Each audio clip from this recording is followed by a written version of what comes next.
दवाइयों के ऊपर से जो जीएसटी, वो जीएसटी हटाने से दवाई की जो क्वालिटी है वो क्वालिटी में कटौती होगी।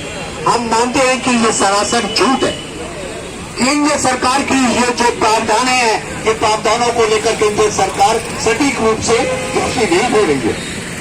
हम लोगों का मानना है कि अभी केंद्र सरकार एक दिशा में जो हमारे कर्मी हैं, सेल्स प्रमोशन कर्मी है, इन लोगों का जो कानूनी तौर से इन लोगों की जो प्रावधान है, इन प्रावधानों को छीन रही है।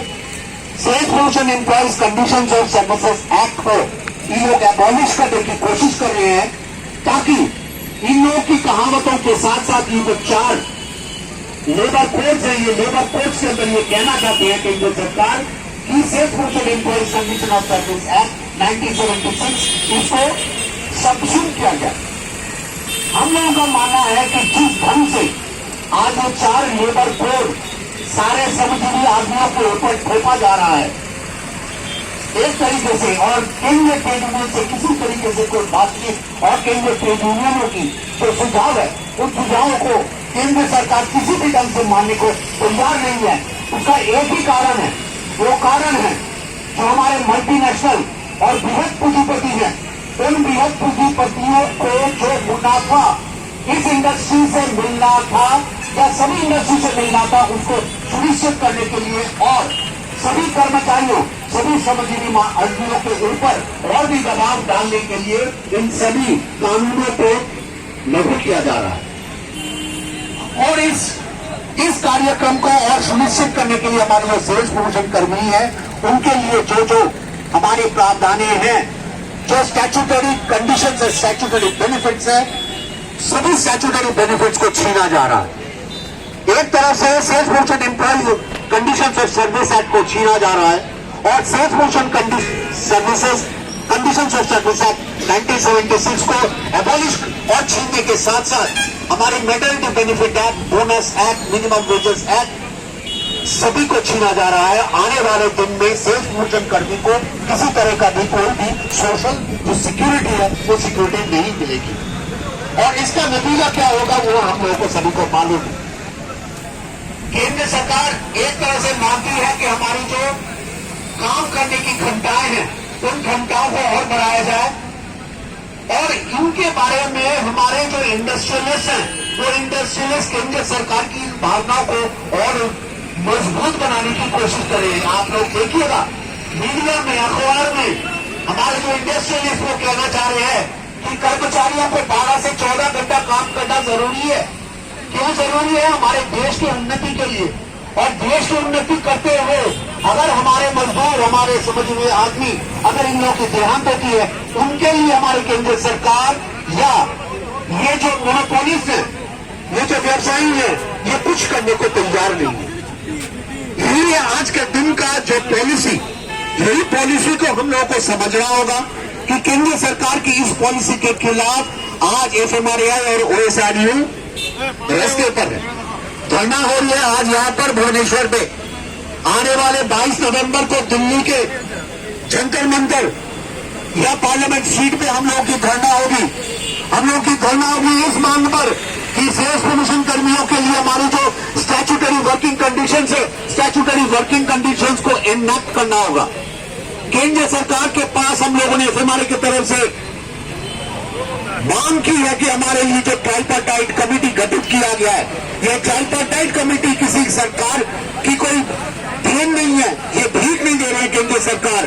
कॉन्स्टिट्यूशनली अमेंडेड ये हमारी ट्राइपार्टाइट कमेटी है, और कॉन्स्टिट्यूशनली ट्राइपार्टाइट कमेटी के साथ केंद्र सरकार, जो भी राजनीतिक दल केंद्र में सरकार में रह सकती है, वो आज बीजेपी हो, आने वाले दिन में कांग्रेस हो, अब कोई भी अगर सरकार हो, उस सरकार को ये ट्राइपार्टाइट कमेटी बुलाकर बातचीत करनी होगी, और जो मांगे हैं उन मांगों को सुलझाना होगा।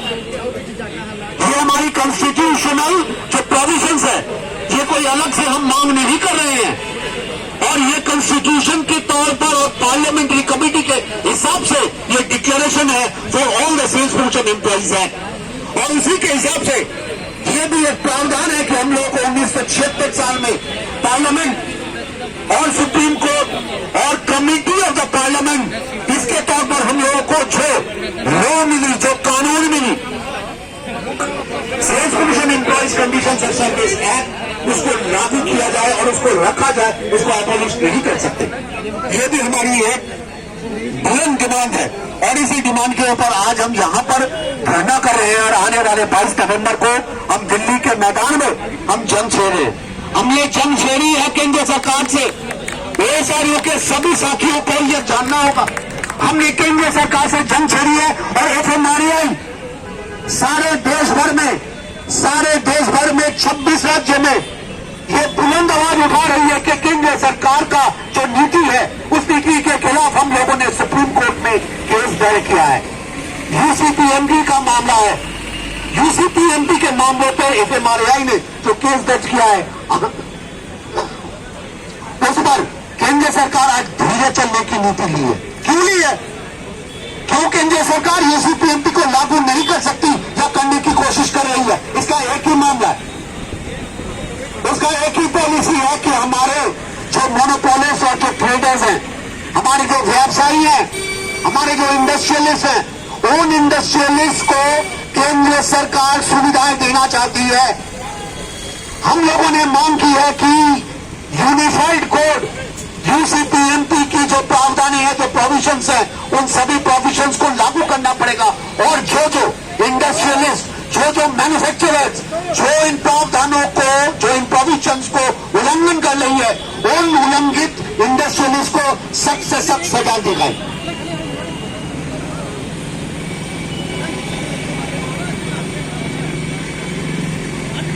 तो हम लोग क्या देखना जा रहे हैं?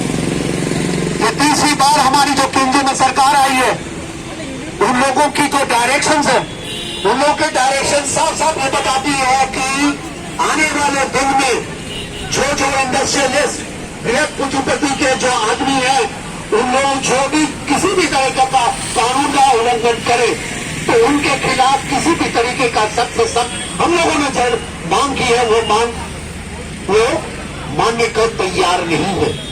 यही है केंद्र की सरकार। केंद्र की सरकार एक दिशा पे हमारे जो श्रमजीवी हैं, उन श्रमजीवियों को और भी दुर्दशाग्रस्त करने की कोशिश कर रही है। इनकी जो प्रावधानी है, उनकी जो सोशल सिक्योरिटीज है, वो छीन रही है। और दूसरी तरफ जो मोनोपोलिस्ट, जो कैपिटलिस्ट हैं, जो इंडस्ट्रियलिस्ट हैं, जो हमारे आइन को तोड़ रहे हैं, नहीं मान रहे हैं, श्रमजीवी आदमियों को और भी हम लोगों को धकेला जा रहा है कोने में, उनके ऊपर किसी भी तरीके का कोई कार्रवाई नहीं कर रही है हमारी ये केंद्र सरकार।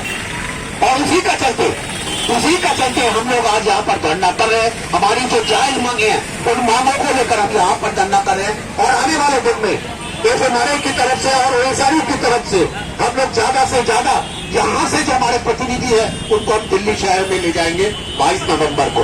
हम मांग करेंगे कि हमारे कॉन्स्टिट्यूशनली प्रोविजन है, हम लोग मेडिकल और सेल्स रिप्रेजेंटेटिव कहीं पर भी काम कर सकते हैं। हमारे काम के ऊपर किसी भी तरीका रोक नहीं लगाया जा सकता है, किसी भी तरीके का पाबंदी नहीं हो सकती। हम कहीं पर भी जा सकते हैं, वो केंद्रीय सरकारी अस्पताल हो, क्लिनिक हो या हेल्थ सेंटर्स हो, राज्य सरकारी कोई क्लिनिक हो, हॉस्पिटल्स हो या कोई कॉर्पोरेट सेक्टर की हॉस्पिटल्स हो या क्लिनिक्स हो, कहीं पर भी as per constitution and as per law, sales promotion employees act, conditions of service act 1976 और पार्लियामेंट्री कमेटी के डिक्लेरेशन के हिसाब से मेडिकल और सेल्स रिप्रेजेंटेटिव राज्य के सारे देश भर में कहीं पर भी किसी हॉस्पिटल में, किसी क्लिनिक में, प्राइवेट हो, सरकारी हो, सेमी सरकारी हो, कहीं पर भी वो जा सकती है। आज केंद्र सरकार अपने सर्कुलर के दौरे ये घोषित करना चाह रही है कि मेडिकल और सेल्स रिप्रेजेंटेटिव किसी केंद्रीय अस्पताल में नहीं हो सकती है। इसके खिलाफ हम सुप्रीम कोर्ट में भी दाखिला देने की कोशिश कर रहे हैं।